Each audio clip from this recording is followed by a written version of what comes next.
ಒಂದು ಸೆಕೆಂಡ್.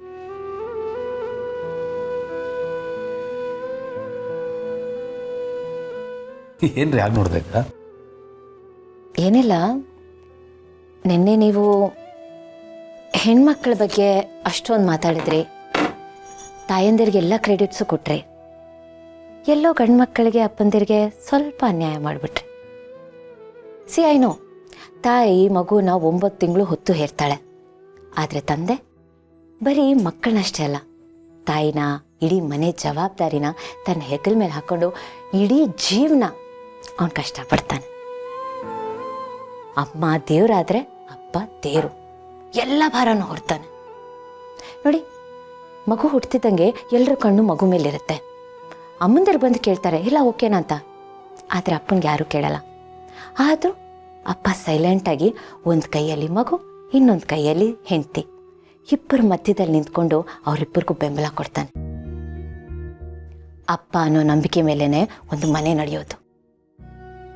ಮನೇಲಿ ಎಲ್ಲರೂ ದಣದ ಮೇಲೆ ಮಲಗ್ತಾರೆ, ಆದರೆ ಅಪ್ಪ ಎಲ್ಲರೂ ನೆಮ್ಮದಿಯಾಗಿ ಮಲಗಿದಾರೋ ಇಲ್ವೋ ಅಂತ ಚೆಕ್ ಮಾಡಿದ ಮೇಲೆ ತಾನು ಕಣ್ಣು ಮುಚ್ತಾನೆ. ಅಪ್ಪನಿಗೆ ದಣು ಅನ್ನೋದೇ ಇರೋದಿಲ್ಲ, ಫಿಸಿಕಲಿ ಆ್ಯಂಡ್ ಮೆಂಟಲಿ. ಮನೆಯಿಂದ ಆಚೆ ಹೋದ್ಮೇಲೆ ಅವನ ಯುದ್ಧ ಅವನಿಗೆ ಮಾತ್ರ ಹೊತ್ತು.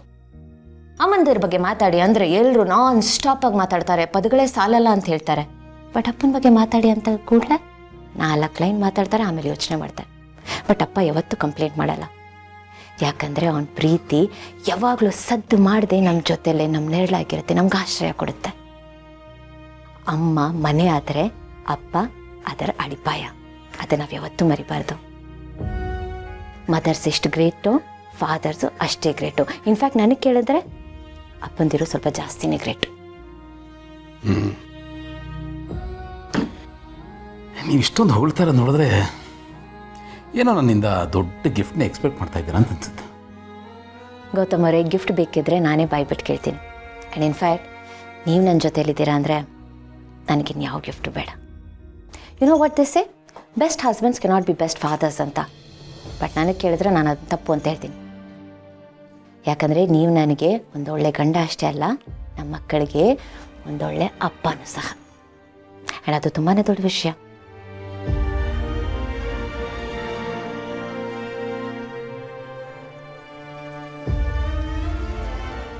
ಕೆಲವ್ರು ಮನೆ ಕಟ್ತಾರೆ, ಕೆಲವರು ಉಳಿಸ್ತಾರೆ.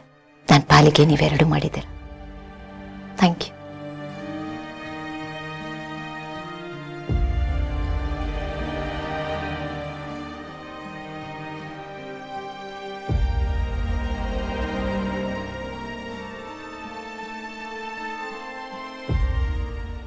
ಬೆಳಗ್ಗೆ ನೀವು ಇಷ್ಟೊಂದು ಎಮೋಷನಲ್ ಆಗಿ ಮಾತಾಡ್ಬಿಟ್ರೆ ನಾನು ಆಫೀಸ್ಗೆ ಹೋಗಿ ಕೆಲಸ ಹೆಂಗೆ ಮಾಡಲಿ?